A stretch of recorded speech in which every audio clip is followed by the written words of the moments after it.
Hi, I'm Ashley from nerDigital. In this video, we're going to show you how to connect your Google, email, and Microsoft account to your bot accounts in nerDigital Chatbot Marketing. This feature gives you more options to log into your account, as you can easily log in via either a Google account, email account, or Microsoft account. To start, click on the top right corner. Then click on My Profile and then click on Login Accounts. To connect your Google account, click on the Connect button right in front of Google.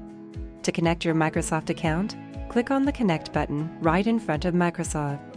To connect your email account, click on the Edit button right in front of Email.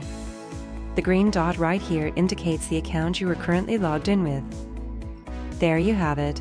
You just learned how to connect your Google account, email account, and Microsoft account to your bot account in nerDigital Chatbot Marketing. See you in the next video. Thank you for watching this video. Don't forget to subscribe and make sure to press the bell icon to get notifications when we upload a new video.